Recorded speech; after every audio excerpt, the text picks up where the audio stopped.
Bienvenidos a este programa en donde seguiremos descubriendo la otra cara de la moneda nunca antes vista de los políticos junto a Jerry. ¡Comenzamos! Hola amigos, bienvenidos a otro podcast de Voces de la Nación de la revista La Nación. Yo soy Jerry y espero que se encuentren muy bien. El día de hoy nos acompaña un invitado muy especial. Él es Jorge Insunza, es diputado federal por el Estado de México y también es presidente de la Comisión de Economía, Comercio y Competitividad. Jorge, ¿cómo te encuentras el día de hoy? Muy bien, Jerry. Pues muchas gracias por invitarnos. Gracias a todo el staff y pues dispuesto aquí a echar una plática con todo el auditorio azul, panista del país y obviamente quien nos escuche en el Estado de México. Al contrario, diputado, muchas gracias por su tiempo. Oiga, iniciamos esta segunda temporada del podcast siempre con una preguntita random. ¿Quiere agarrar una?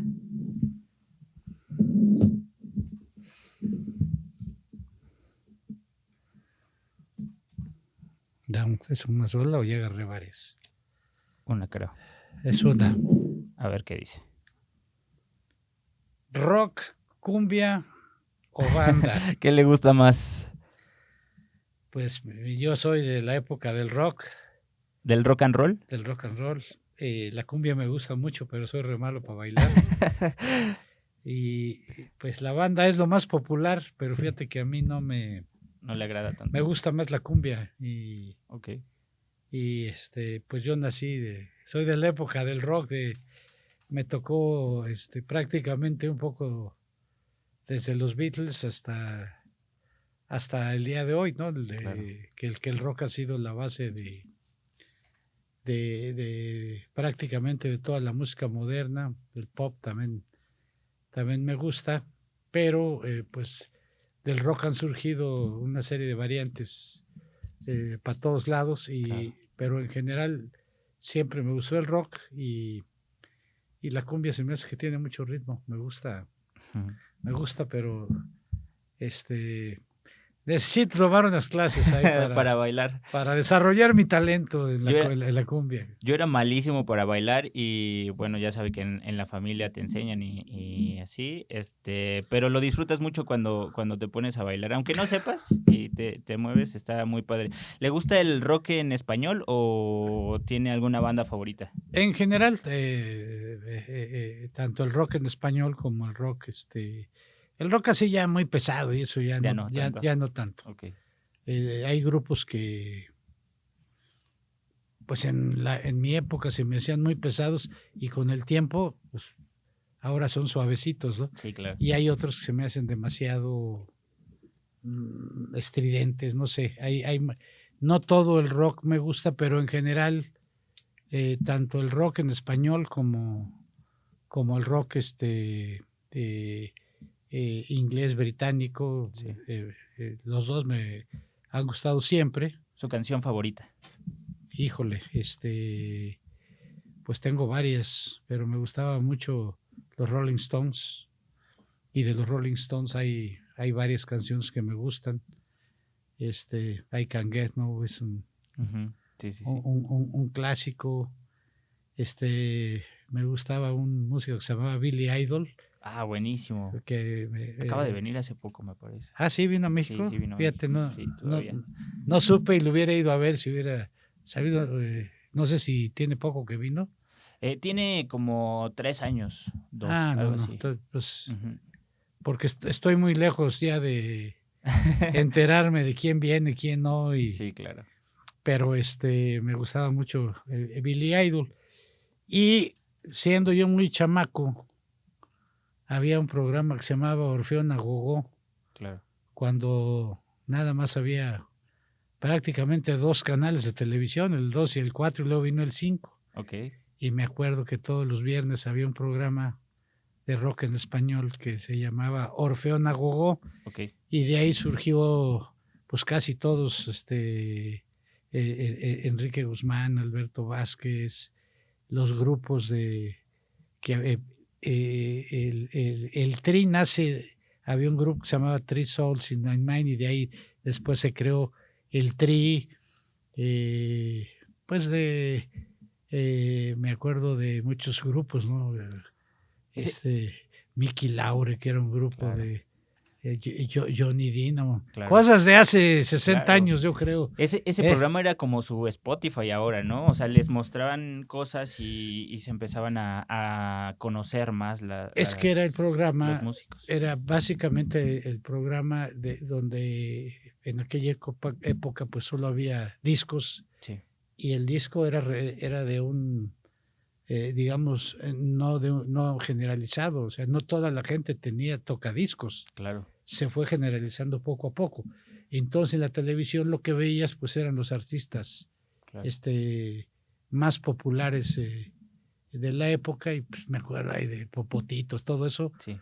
¿cómo se llaman? Los Locos del Ritmo.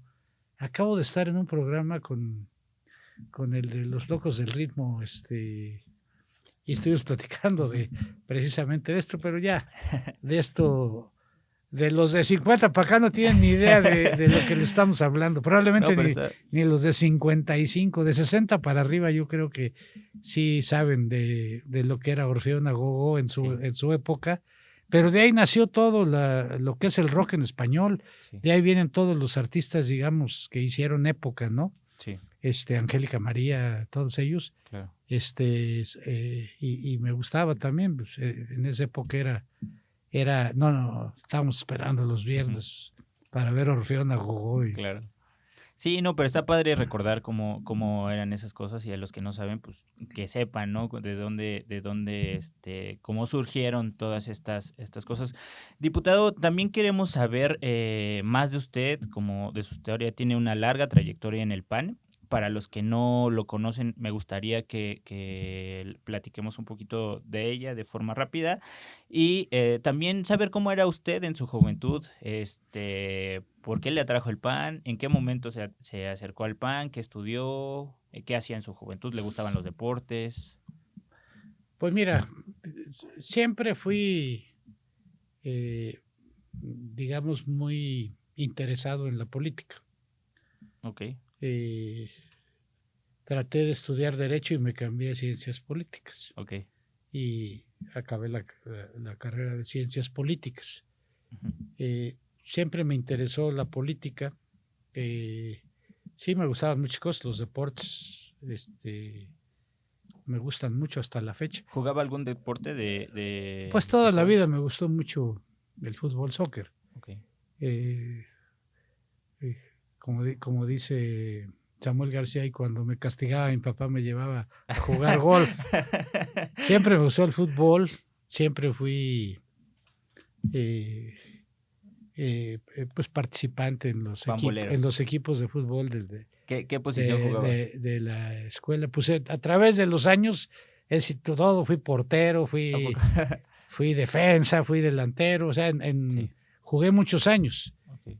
Y jugaba yo en el equipo de mi escuela, y de esas, ahí jugaban varios que después fueron pues muy conocidos jugadores de fútbol. Jugaba la Puente. ¿Usted llegó a jugar con él? Con el hermano. ¿Cómo cree? Con el hermano, que era bueno, jugaba, que era muy bueno, y llegó a debutar en primera división el hermano de Alfredo del Mazo, del gobernador. ¿Cómo cree? Se llamaba Lalo, Eduardo. Pero ese le gustaba mucho el rock and roll y la fiesta. La fiesta. Era buenísimo, pero yo me acuerdo cuando debutó en el América, lo veían como una futura promesa del fútbol. El problema es que llegaba el entrenamiento todavía de la fiesta, ¿no? Era muy buen jugador, muy fiestero, muy simpático. Claro. Tenía muchas cualidades, pero no era disciplinado. Basaguren también, un jugador que se llamó Basaguren. Ajá. Jugó con él. Que jugó en la selección mexicana del 70, imagínate. ¿Cómo cree? Era también del mismo equipo de la escuela donde yo jugaba. Sí. A Muchastegui, jugadores ya pues yo tengo 66 años. Claro. O sea, a lo mejor ni los conocen ni se acuerdan de ellos, pero eran jugadores en su época muy conocidos. Claro, hay que tener mucha disciplina para cualquier deporte y seguimiento, ¿no? Constancia. Yo jugaba en las Fuerzas Básicas del Atlante, ahí cuando estaba en el Estadio Nesa, en el Nesa 86. Ajá. Basaguren y Amuchastegui eran del Atlante y Fíjese. eran Ajá. grandes jugadores, ¿eh? Sí, sí, sí. Eran grandes jugadores los dos. Y entonces, pues al final tuve que decidir entre la escuela o el deporte porque era entrenar 5 días a la semana más un día de partido, entonces estaba muy pesado. Entonces tú eres de los que le va al Atlante aunque gane. Sí, exactamente. ¿A qué equipo le va? Yo obviamente el mejor equipo que hay en México. Que últimamente nos trae de malas, pero soy americanista, ahora sí que de hueso colorado. Okay. ¿Y de Europa le va alguno? Pues mira, el fútbol europeo lo goza mucho uno porque es técnicamente de muy alta calidad y juegan los mejores jugadores del mundo, son los mejores equipos, las mejores ligas. Entonces, así que digas que si tienes un equipo favorito, me gusta el Barcelona. Ok. No sé si porque me cae gordo el Real Madrid, pero me tocó también la época de gloria del Barcelona, lo seguí mucho. Claro. Que ese es reciente, ¿no? Claro. La época de Messi, de Iniesta y de todos ellos. ¿Le gusta ir al estadio o le gusta verlo por televisión? Toda la vida me ha gustado ir ¿A los estadios? Sí, de hecho tenía una energía súper diferente. Tenía, ¿no?, mi platea ahí en el Azteca. ¿A poco? Hasta la fecha ahí lo tengo. Qué padre. Y a veces ya me da flojera ir, pero sigo yendo bastante. Okay. Y siempre he sido, siempre. Y no nomás el fútbol, siempre. Mi papá de chico me llevaba mucho al béisbol también. Uh-huh. A él le gustaba mucho. ¿A qué mucho. equipo le va de béisbol? Mi papá le iba a los Diablos Rojos. Ajá. Y yo, pues era la contra. Entonces, en aquella época eran los Tigres la contra. Sí. Pero mi equipo yo nací en Tampico, Tamaulipas, entonces había un equipo que se llamaba los Alijadores de Tampico. Okay. Entonces le iba yo a los Alijadores y cuando desaparecieron, pues por llevarle la contra, mi papá le iba a los Tigres para que hubiera polémica. Sí, claro. Oiga, ¿y cómo ve ahorita la MLS la Leagues Cup, que se vinieron ya bastantes jugadores de Europa a Estados Unidos, en el Miami, más que nada, que está Messi, ¿no? Ahí. Y bueno, le fue mal al América últimamente, pero por un penal que marcaron hasta el último minuto que según no se había marcado bien. Pues mira, más allá del América, yo creo que le fue mal al fútbol de México. Sí.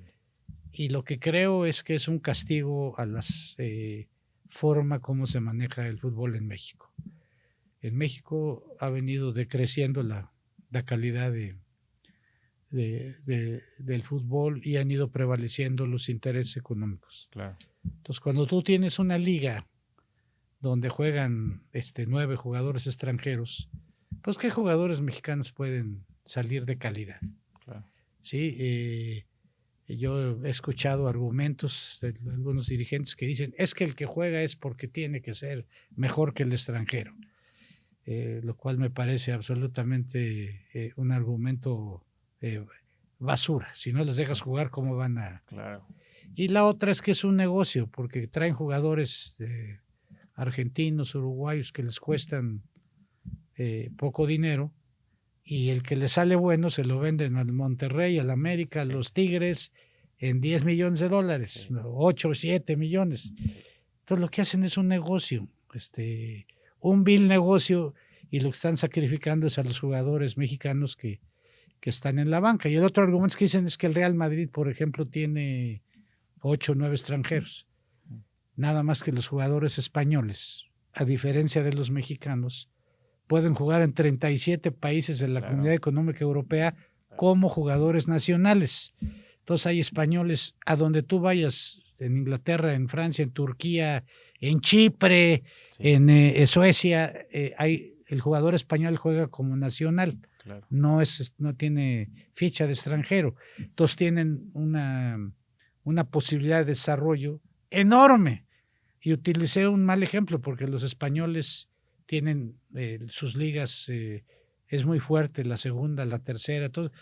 Tienen una infinidad de probabilidades de que sacar buenos jugadores porque son miles de jugadores jugando profesionalmente. Claro. Y aquí en México, si vamos a jugar 2 o 3 por equipo, pues vamos a juntar 40 y de ahí tenemos que sacar una selección. Sí. Y ahí están los resultados. La MLS está muy organizada, muy bien planeada, empezó de nada, empezaron haciendo sus estadios pequeños, hoy ves esos estadios llenos, ves a sus equipos que están trayendo jugadores de primer nivel, ya tienen por lo tanto ingresos atractivos y obviamente nos están comiendo contra una liga que no le importa el desarrollo deportivo, sino le importa el interés económico de los dueños y eso le está acabando con el fútbol.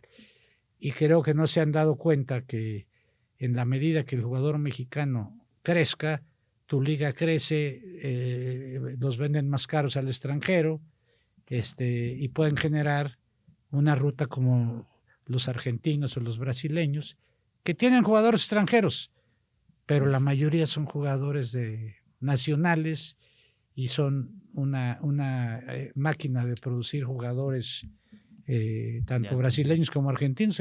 Hay más de 1,000 argentinos jugando en el extranjero.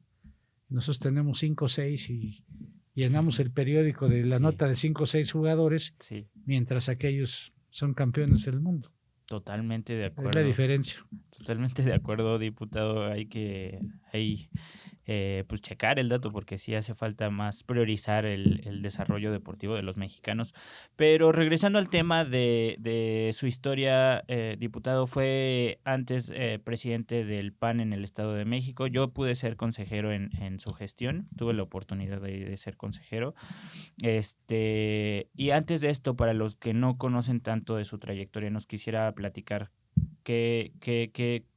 cuál ha sido su historia para llegar en este momento a ser diputado y presidente de la Comisión de Economía. Pues mira, yo sí me volví panista solito, vamos a decirlo así. Aunque en mi casa, tanto mi papá como mi mamá, sobre todo mi mamá era muy afín al PAN, pero nunca fueron participativos. Okay. Iban y votaban y en la casa despotricaban del PRI, claro. Pero no participaban en política. A mí me empezó a interesar la política, estudié ciencias políticas y trabajé en el gobierno de Salinas. Okay. Cuando Emilio Gamboa era el secretario era secretario de Comunicaciones y Transportes. Yo ya había participado y me llegó mucho el Maquío y me llegó mucho Diego en su época. Y me llamaba mucho la atención porque veía la televisión y en aquella época pues pasaban las convenciones del PAN en la televisión. Sí. Y uno las veía como la convención del Partido Republicano, ¿no? Del Partido Demócrata. O sea, veías que había un partido que tenía una contienda interna, que había debates, y eso me llamaba mucho la atención. Okay. Porque pues, vivíamos en un sistema totalmente autoritario y yo trabajaba en el gobierno. Trabajé pues a finales del sexenio de Salinas y en esa época Salinas quiso acabar políticamente con Emilio Gamboa. Sí. Me tocó un poco vivir toda esa parte de cómo querían destrozarlo políticamente. No voy a platicar todo eso, claro.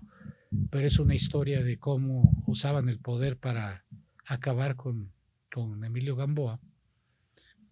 Y cuando viene el cambio de gobierno y entra en el 2000 Fox, yo ya era miembro del PAN, ya me había ido Cerca de mi casa pasaba siempre un Volkswagen con el letrero del PAN y se paraba como a 5 cuadras de mi casa. Y yo llegué al PAN, pues un día fui a tocarle a la señora que manejaba el carro, le dije, oiga, ¿cómo se inscribe uno al PAN? ¿Cómo te metes al partido? Y me dijo, ven, te voy a invitar al comité. Uh-huh. Que era un PAN muy diferente al de ahora, porque pues en aquella época en Huixquilucan yo fui el miembro 29 del PAN. Y todos los miércoles nos reuníamos todos los miércoles. Juntas informativas. Juntas informativas. Y en las juntas se debatía y íbamos y le protestábamos al presidente municipal y hacíamos más que lo que hace el PAN ahora. O sea, ahora es otro partido. En esa época teníamos interacción y a pesar de que éramos, pues yo era el 29, éramos 30 y tantos, pues hacíamos mucho ruido en el municipio. Y desde el principio yo siempre fui muy prodemócrata. Me encantaba todo el tema que México no tenía en aquella época de que hubiera debate, democracia, libertad de prensa, pero sobre todo la parte interna del partido, cómo se manejaba, ¿no? Claro. Y pues de alguna manera te enamoras de todo eso. Y me acuerdo que mi esposa me decía, ¿y qué hacen en esas juntas? O sea, ¿a qué vas ahí los miércoles? Y un día le dije, acompáñame, en vez de ven y ve por ti misma. Y entonces, pues ella se volvió panista, le gustó mucho también la forma de hacer política en el PAN. Y con todo y que eran otras épocas y pues muchas veces pecábamos de ingenuos, había una gran empatía con la gente. O sea, la gente veía al PAN como la oposición y celebraba todo lo que hacíamos a pesar de que éramos unos cuantos y que a veces pues no teníamos el colmillo retorcido de aquellos, ¿no? Sí. Pero pues como todo fuimos creciendo, hoy somos un partido mucho más importante, con otra circunstancia, porque ahora somos una oposición que ya fue gobierno, una oposición que por lo tanto es muy atacada, que tiene muchos gente que simpatiza con el partido, pero también muchos detractores, y hoy tenemos que ser más inteligentes y tenemos que tener mucho más estrategia, mucho más oficio para hacer las cosas. En aquella época nos aplaudían todo lo que hacíamos. Claro. Ahora no, ahora nos exige la gente. Sí. Y hoy hay un gobierno que está llevando este país por un rumbo terrible. Han prácticamente destrozado las instituciones de este país. Un presidente con tintes autoritarios y con una ideología que realmente está causando mucho daño al país y lo vemos en los resultados. Él no resiste los resultados en la materia que quieras.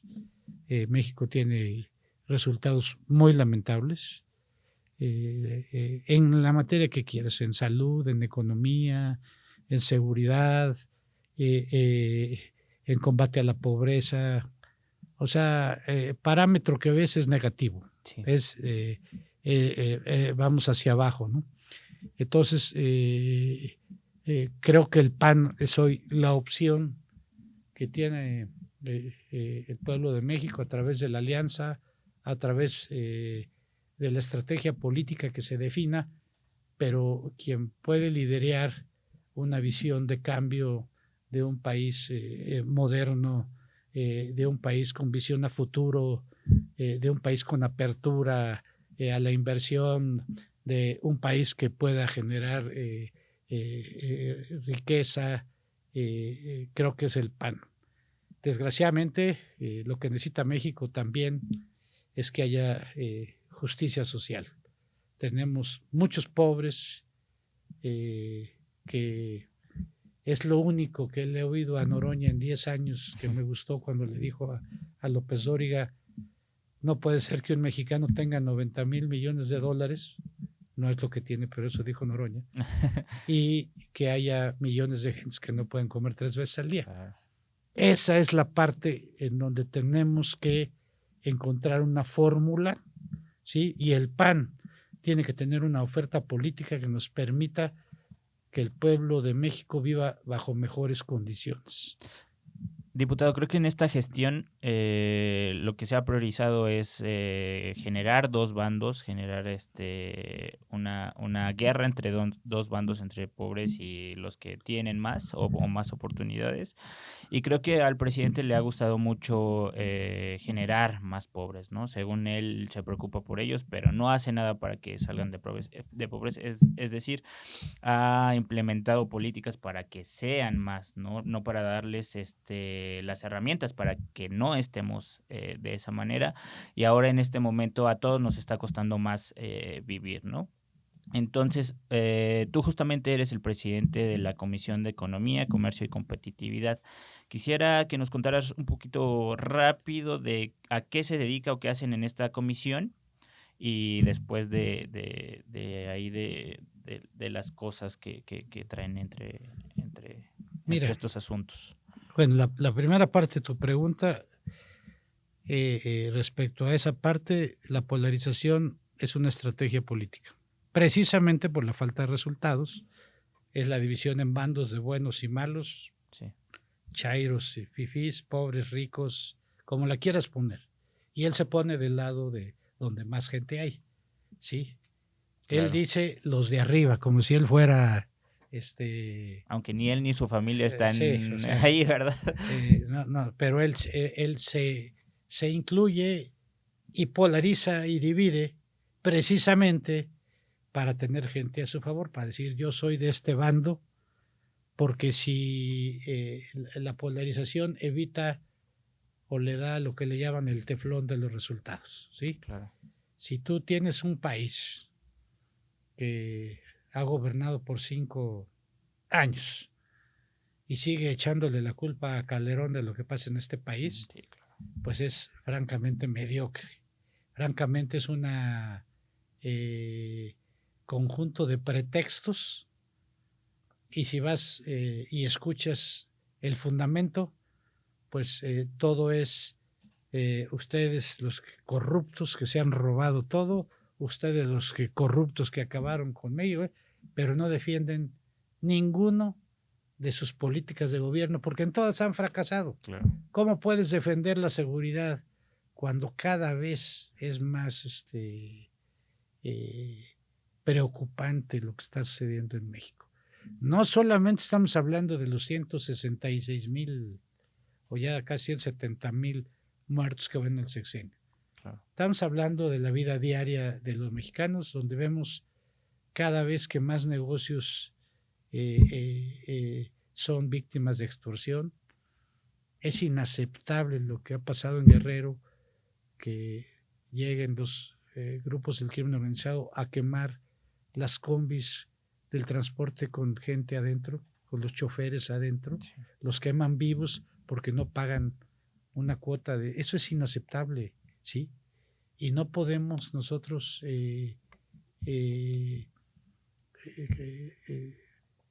no encuentro una palabra, pero aceptar el salvajismo y que desde el gobierno nos sigan hablando de abrazos y no balazos. Es inaceptable que el día de ayer asesinen al candidato a presidente de Ecuador y digan es una amenaza del cártel de Sinaloa. O sea, ¿qué está pasando en México?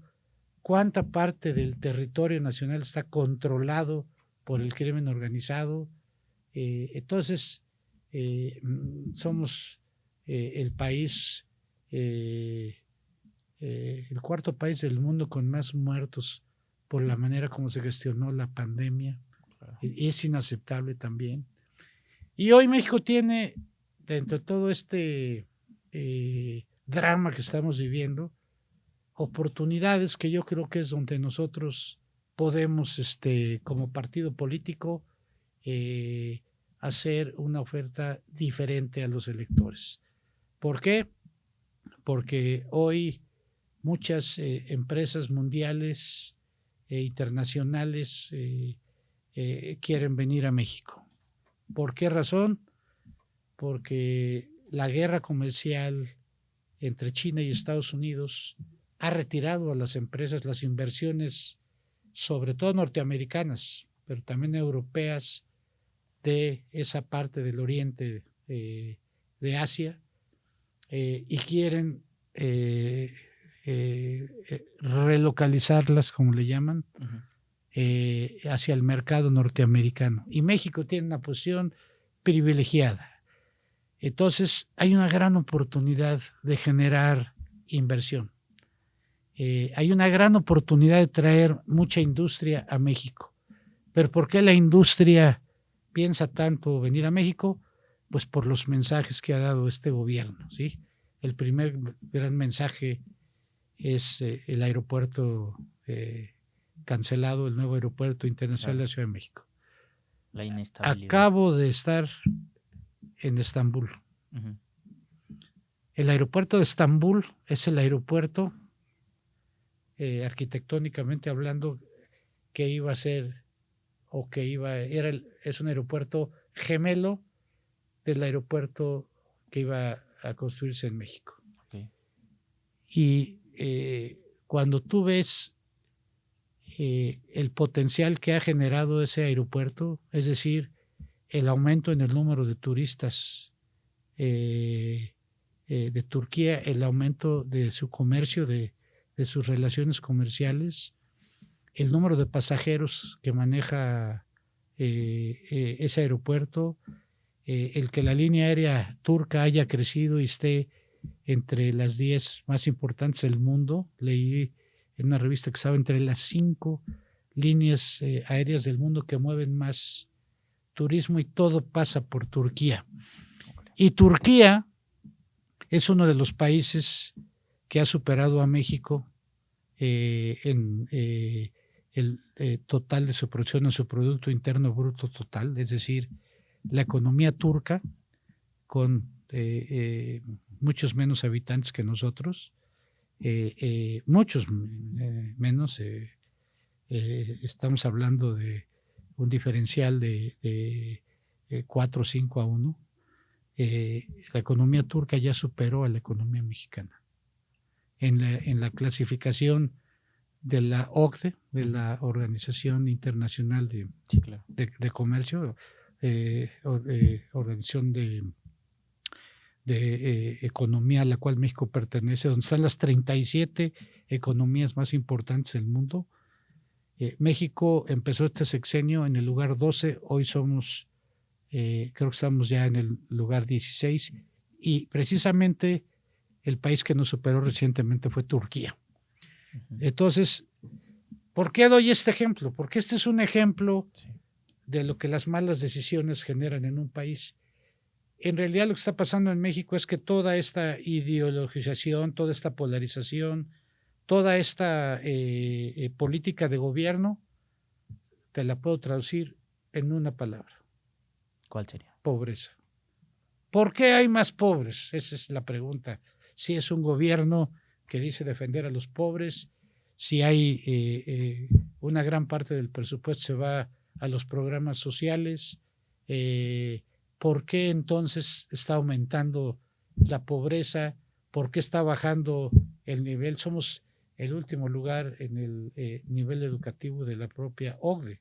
No estoy hablando de números que nosotros inventamos, ¿no?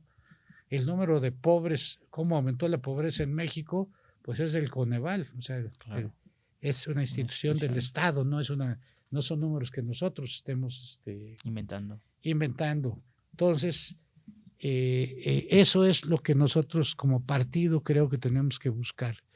Cómo lograr una oferta política que genere modernización, empleo, pero también justicia social. También un mayor nivel de educación, que nuestra gente pueda progresar. ¿Por qué otros países sí lo han hecho y México no lo ha hecho? Entonces, ¿qué hace la comisión? Pues la comisión busca generar iniciativas que precisamente puedan proteger un poco a una industria que en México está abandonada. Claro. Quiero decirte que en la pandemia, de esos 37 países de la OCDE, fuimos el único país de la OCDE, el único que no protegió el empleo, es decir, que no le dio apoyo a su pequeña y mediana industria. El único. ¿Cuál es la consecuencia? Ya la dije. Pobreza. Cerraron 1.600.000 empresas. Pequeñas. Una empresa pequeña es un changarro donde a lo mejor trabaja el papá, el hijo y la mamá, o tiene 1 o 2 empleados. Claro. Es una tiendita, es quien vende a lo mejor hasta ropa en la calle, no sé. El pequeño empresario. Claro. Ese es el más perjudicado con este tipo de políticas. El aeropuerto internacional de la Ciudad de México iba a generar 500,000 empleos en una zona tan necesitada como es el oriente de la ciudad, como es Nesa, claro. Ecatepec, toda esa parte que iba a ser un detonador económico muy fuerte para venirnos a entregar un aeropuerto que, pues no sé el número de vuelos diarios, pero si comparamos el de Estambul con esto, no, pues es como si comparamos un triciclo con un Mercedes-Benz. Claro, totalmente. Y esa es la visión que no se tiene desde el gobierno. Entonces, ¿qué queremos en la Comisión de Economía? Generar iniciativas que permitan ayudar a modernizar nuestra economía. Obviamente, no tenemos mayoría en ninguna de las comisiones, porque la mayoría la tiene Morena, pero sí te digo que somos la única comisión del Congreso que hemos ganado a Morena en, no sé, 14, 15 ocasiones votaciones respecto a diferentes iniciativas. ¿Y por qué sucede esto? Porque la comisión creo que tiene perfiles muy altos. Claro. Son miembros de la comisión, por decirte, 4 perfiles. 4 presidentes de organizaciones empresariales, no actual, sino que han sido presidentes de Canacintra, de Coparmex. Okay. Tenemos a nuestro secretario aquí de Asuntos del Medio Ambiente, a Gabriel Cuadri, que es un gran conocedor en temas ambientales. Tenemos pues al exsecretario de Economía, a Ildefonso Guajardo, que fue el negociador del Tratado de Libre Comercio. Que también hay un tema ahí, ¿verdad? En el TLC. Que es una persona con mucho conocimiento. Tenemos a Jacob Polensky, que es de Morena, que cuando yo vi la lista de la comisión dije, híjole, ya sé quién va a ser mi piedrita en el zapato aquí.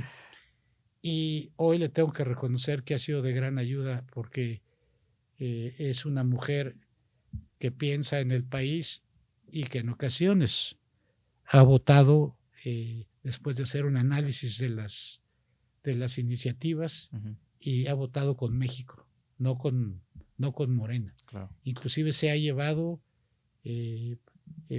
reclamos de los propios diputados de Morena, pero creo que ha sido ella fundamental para que hayamos logrado sacar algunas iniciativas dentro de la comisión que son en beneficio del país, y que ella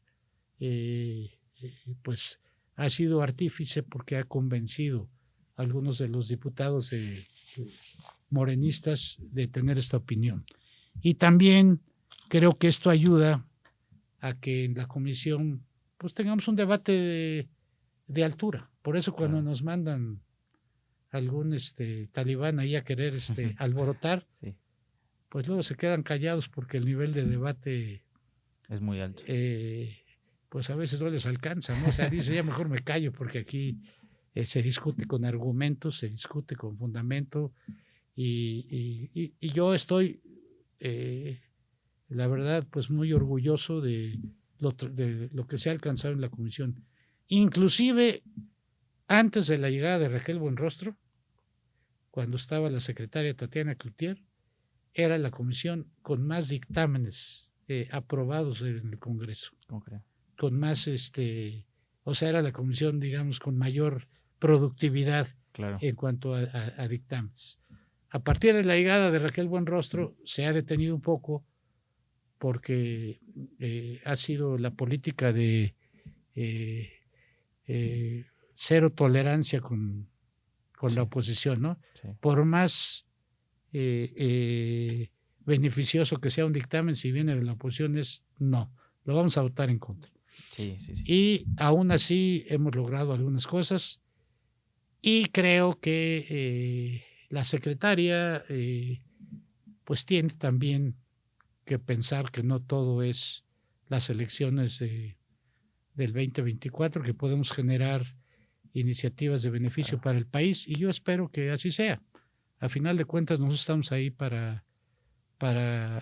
no para ir en contra del gobierno, sino para generar productos legislativos en beneficio de la gente, del pueblo de México. Totalmente. Entonces, desgraciadamente sí se ha ideologizado, polarizado, y a veces el debate pues está muy lejos de ser lo que queremos que sea productivo para el país.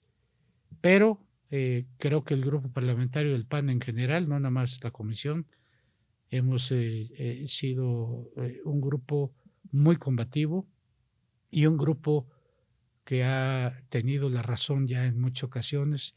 Les han echado para atrás, ya sea la Suprema Corte o los tribunales, algunas iniciativas que se ha advertido desde la Cámara, vótenla, pero se las van a echar para abajo, ¿no? Sí. Y creo que es un grupo parlamentario en el que tengo compañeros muy brillantes.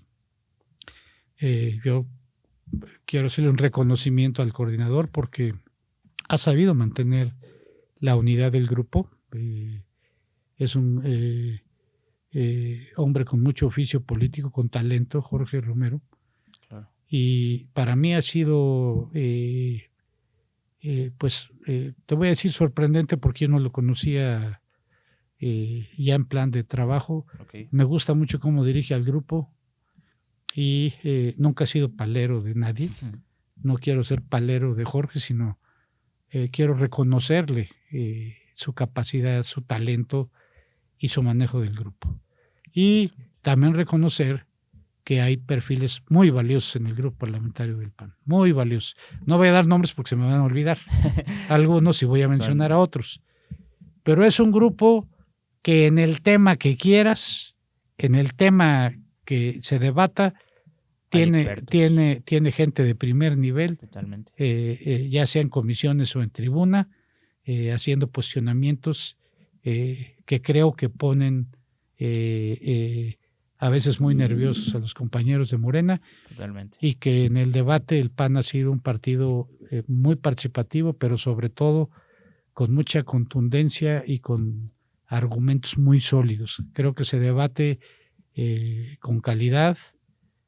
También a veces nos gana la pasión. Claro. Eso es cierto.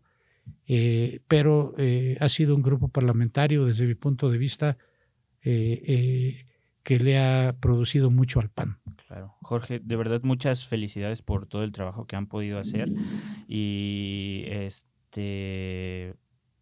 justamente esta es una de las razones por las que yo como persona me metí al PAN, me fui metiendo cada vez más, porque es el partido que sí tiene como los principios, los fundamentos y las personas que están preparadas, porque eso es lo que busca el partido, personas preparadas para que representen a los ciudadanos y hagan buenas leyes, hagan buenos programas. Entonces, también ahí vi una noticia que tenían demandas el gobierno por incumplimiento en el TMEC de Estados Unidos y Canadá.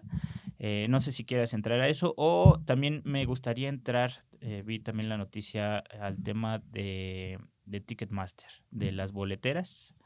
Tú dime a qué. Escoge, saco papelito, sacamos las dos, lo que tú quieras. Si quieres, de forma rápida vemos lo del TMEC y después nos vamos rápido a lo de Ticketmaster.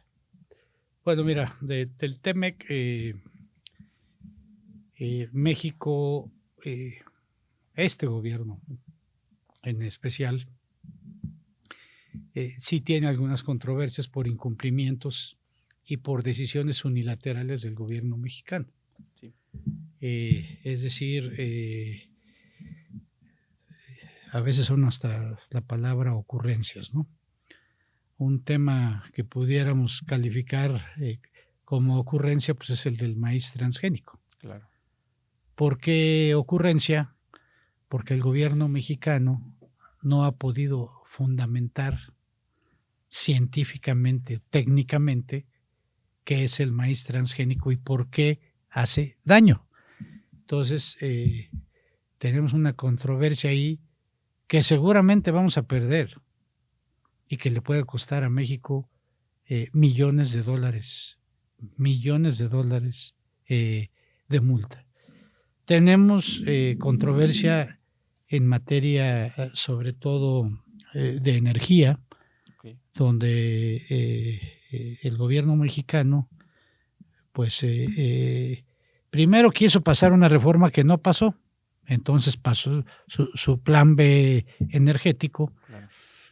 Y son planes que claramente contravienen los intereses del Tratado de Libre Comercio, que claramente han afectado inversiones extranjeras en México y que claramente favorecen los intereses de las empresas del gobierno sobre las empresas particulares. Todo esto, desde luego, genera sanciones y hay mecanismos para que se pueda procesar estas diferencias. Claro. Mecanismos a través de arbitrajes, en donde México ha ganado ya arbitrajes en materia de transporte, pero ha tomado decisiones muy peligrosas que seguramente nos van a generar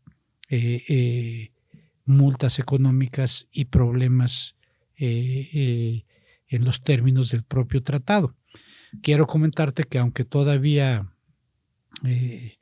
los famosos paneles no se han activado, no hemos tenido sanciones, claramente estamos en la posibilidad de ser sancionados y sobre todo en materia de energía con sanciones multimillonarias. Y sí te quiero comentar que, por ejemplo, el gobierno mexicano en materia energética, concretamente en los convenios que se firmaron con las gaseras canadienses, decidió cancelar unilateralmente los contratos por mis pistolas.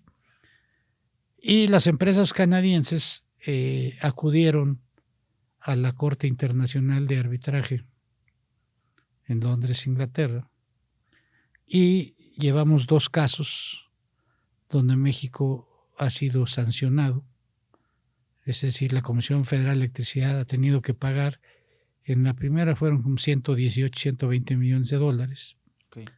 La segunda fue menos, no recuerdo la cantidad exacta, pero de eso se quedan callados, no dicen nada. Pero esas ocurrencias de cancelar el contrato porque se me da la gana, ya le están costando al país cantidades de dinero muy fuertes que en el caso del TEMEC se pueden convertir en multimillonarios. Y ya nos dieron un aviso en la Corte Internacional de Arbitraje.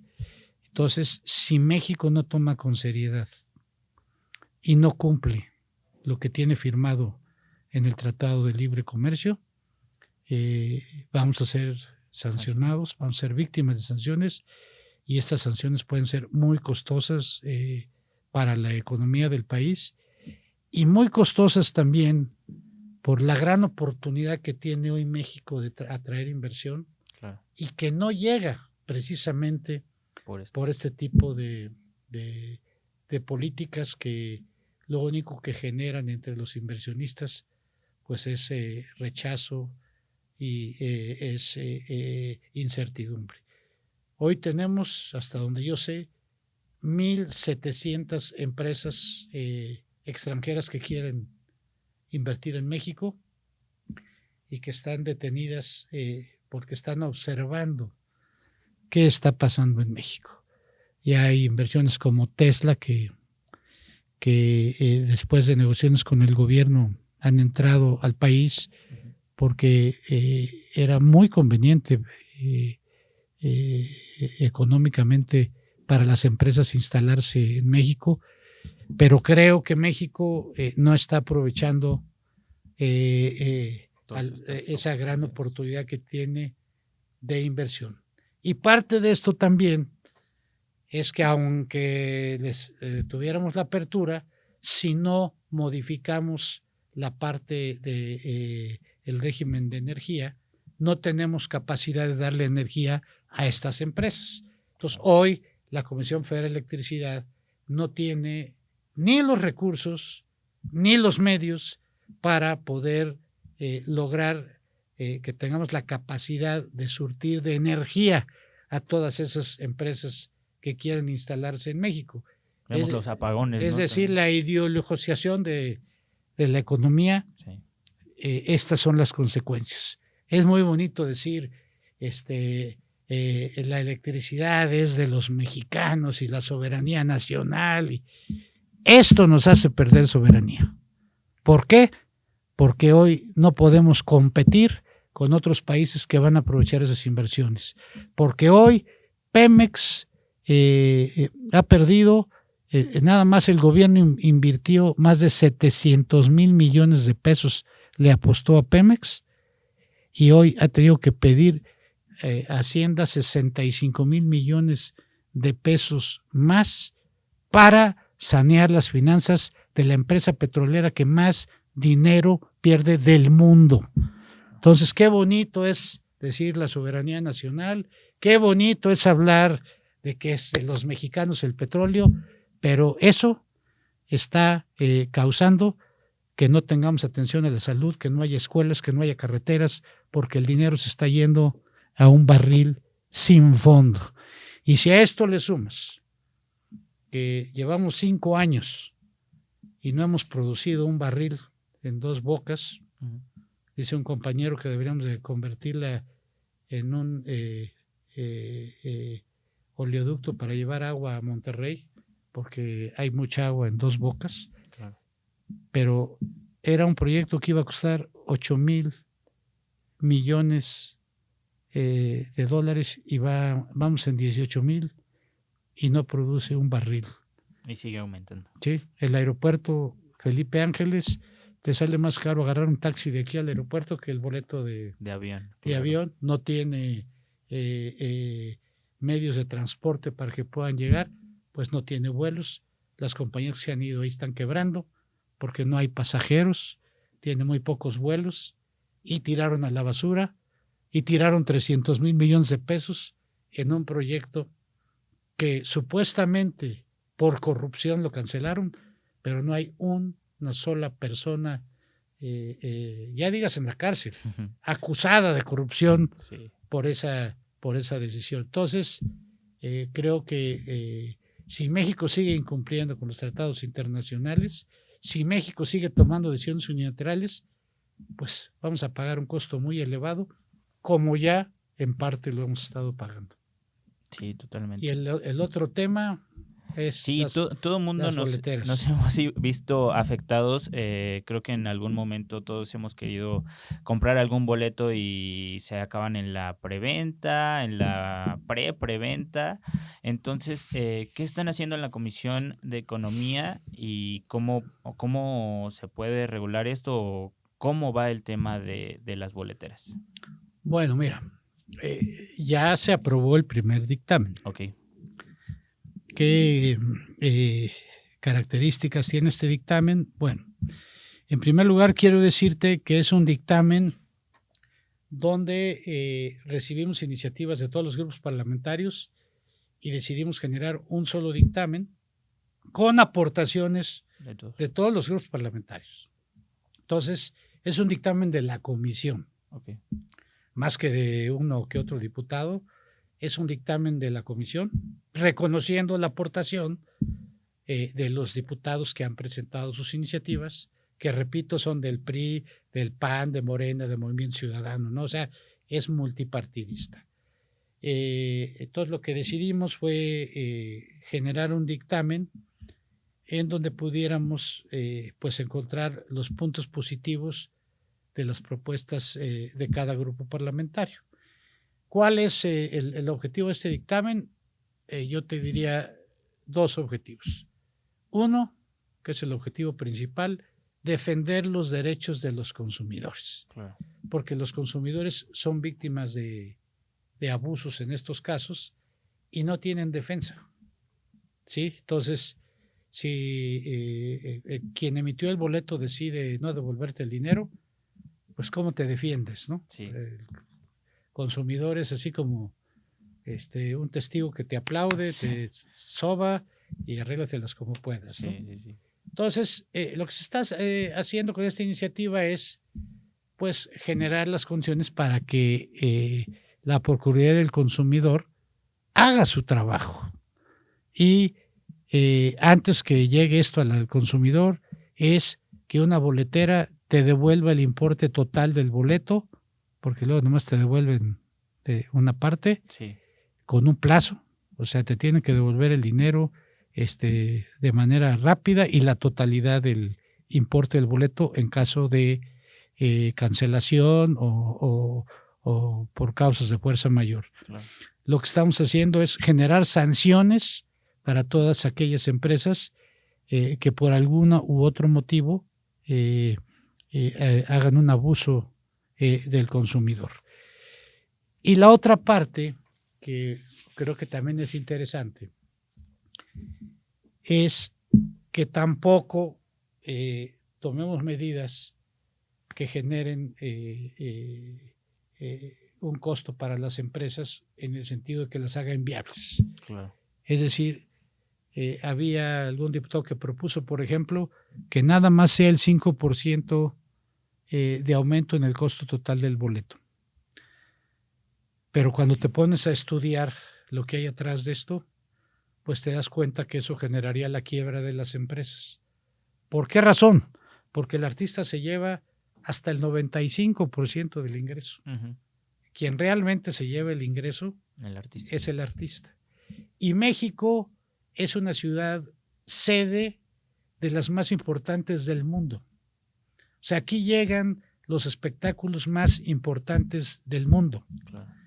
¿Y a qué me refiero? Pues a Bad Bunny, a Taylor Swift, al Gran Premio de México, a la NBA, al fútbol americano. O sea, México es sede de eventos de primer nivel, es una sede premium a nivel mundial, es una de las ciudades más importantes del espectáculo a nivel mundial. Claro.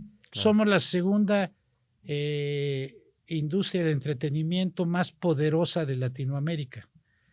Entonces, atrás del Gran Premio de Fórmula 1, yo sé que no todos tienen para comprar un boleto para la Fórmula 1, pero esto te deja dinero, una derrama económica muy importante en hoteles, en restaurantes, al taxista, al que compra en la tienda, al que se compra una camiseta. O sea, generan una derrama económica en general para la ciudad o para el país.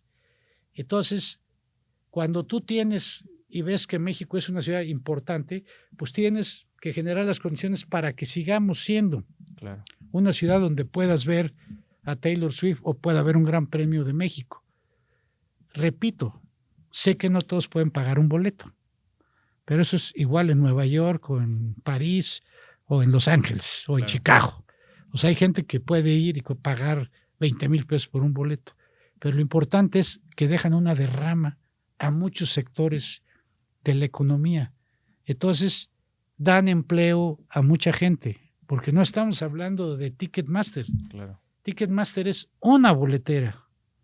Estamos hablando de cientos de trabajadores que viven de las boleteras. Por decirte un ejemplo, compañía de teatro de Campeche. Sí.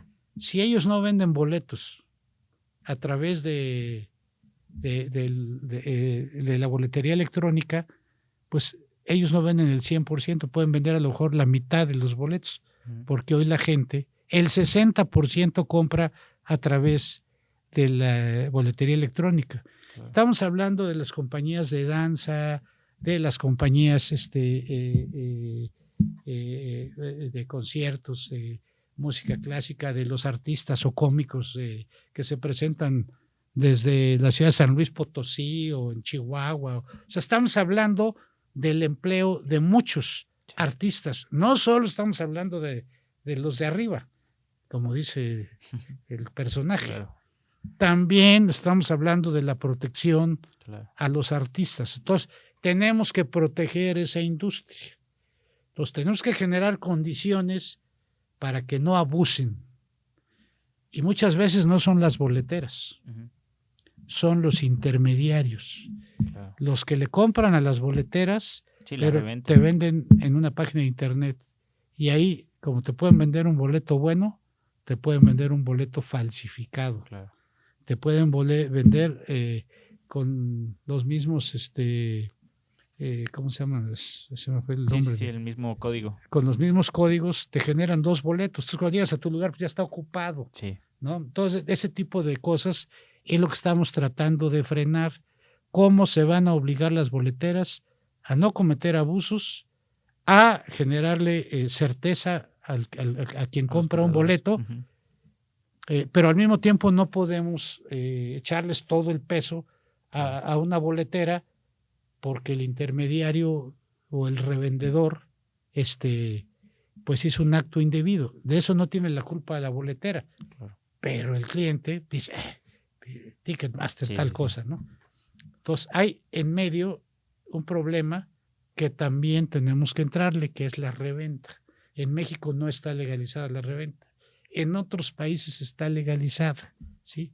Entonces, ahorita, por ejemplo, esta ley le da pues algunas condiciones de certeza al cliente, establece sanciones para quien abuse del cliente, se prohibió, por ejemplo, los precios dinámicos de los boletos. Claro. ¿Qué quiere decir eso?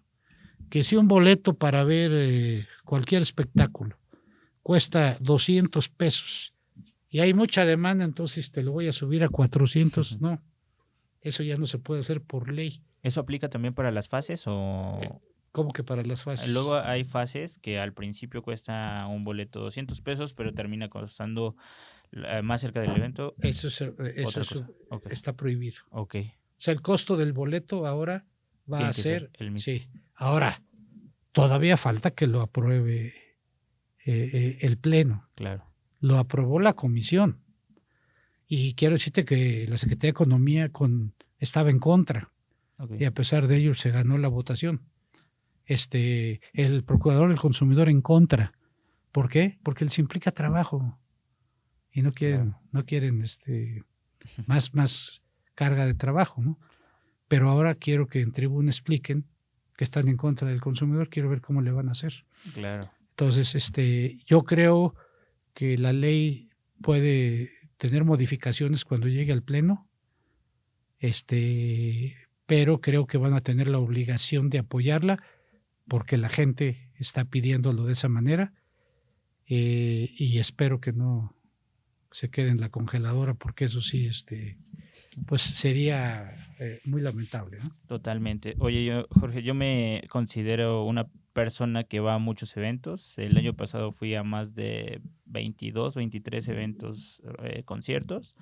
Entonces, tampoco me gusta ser palero, pero gracias por representar y por velar por los intereses de los consumidores, en este caso de las boleteras. Y sabemos que el PAN va a tener el dedo firme en estas propuestas.